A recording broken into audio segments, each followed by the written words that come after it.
Leo nakusomea hadithi kutoka mkusanyiko wa Sahih Bukhari, hadithi namba 1145, ambayo katika vitabu vya mkusanyiko wa hizi hadithi za Sahih Bukhari, hadithi hii inapatikana katika kitabu cha 19 na ni hadithi namba 26 katika hicho kitabu cha 19. Na hadithi hii inasimuliwa na Abu Huraira. Abu Huraira anasema, amesimulia Abu Huraira, Mtume Mwenyezi Mungu amesema, Mola wetu mlezi aliyebarikiwa mtukufu hutujia kila usiku kwenye pepo ya karibu kwetu inayobakia theluthi ya mwisho ya usiku na kusema, je, kuna yeyote mwenye kuniomba ili nimtimizie haja yake? Je, kuna yeyote anayeomba msamaha wangu ili nimsamehe?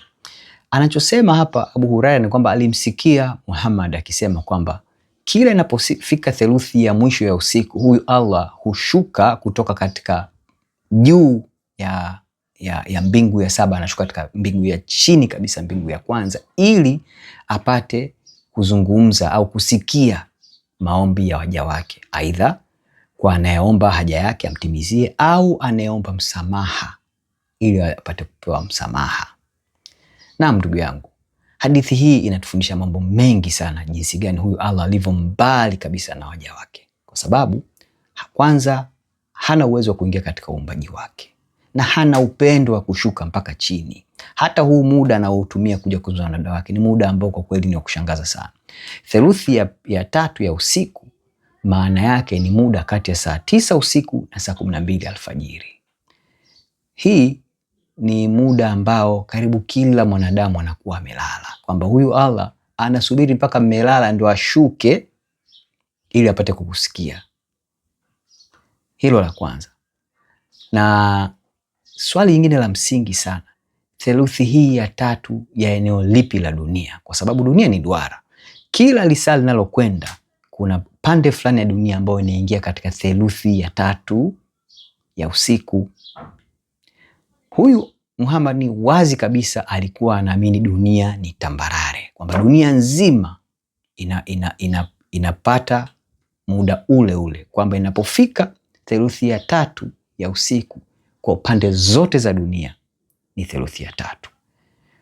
Tukitaka kuiamini hii hadithi, tutagundua jambo jingine, kwamba maana yake Allah akishuka katika hii mbingu ya chini kabisa katika theluthi ya tatu ya usiku, Allah hawezi kurudi tena kule katika mbingu yake ya saba, kwa sababu kila saa linaloingia kuna sehemu duniani inaingia katika theluthi ya tatu ya usiku. Hii inathibitisha namna gani ufahamu wa Muhammad ulikuwa mdogo kuhusu dunia ilivyo na sayansi yake. Lakini pia ambao ni kubwa zaidi kwako wewe Muislamu unasikiliza au unaangalia video hii, ni kwamba huyu Allah si Mungu wa upendo, si Mungu wa upendo hata kidogo. Hana uwezo wa kuingia katika uumbaji wake, au haupendi, hataki, haji kwako, yuko mbali. Na hii inathibitishwa na Waislamu wengi duniani, kwamba wanaona Allah yuko mbali, wanasali Allah yuko mbali, hasa wale ambao Kiarabu si lugha yao, wanasali katika lugha wasioijua, wasioielewa, wasioifahamu, wakiwa na shida hawana pa kukimbilia. Na unaona pia hali kadhalika, na msikia kwa mfano baadhi ya masheikh anasema ukitaka mali unaenda kuiomba kwa majini, kwa sababu Allah hakupi. Unaweza ukaomba kutwa kucha usiipate, lakini anasema ukienda kwa majini unaipata haraka. Haya na mambo mengine mengi yanathibitisha. Sasa nataka nikuonyeshe tofauti ya huyu Allah ambaye anaishia katika mbingu ya kwanza katika kusikia ombi lako.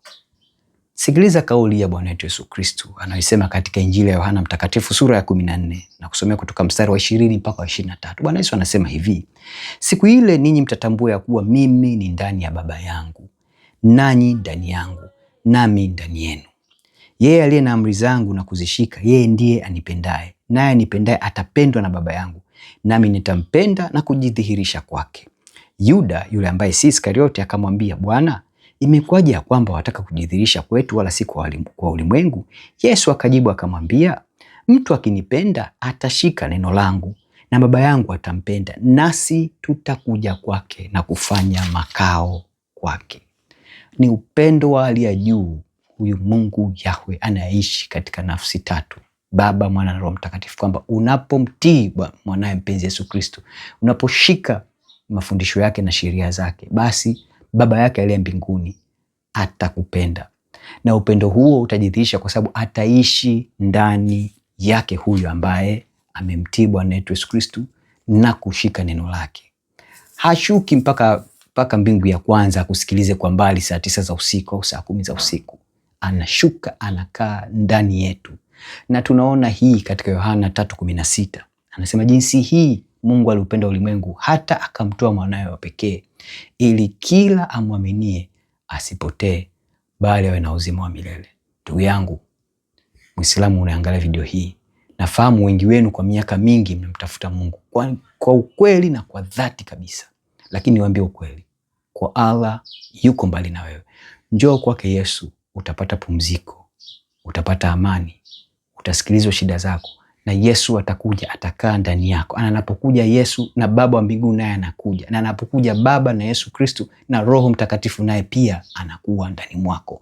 Wote watatu hawa wanakaa ndani mwako, na hii inakupa uzima, inakupa amani, inakupa upendo na furaha katika maisha yako yote, na mwisho wake inakupa uwezo wa kuishi milele pamoja nao kule mbinguni. Tafakari sana maneno haya. Asante.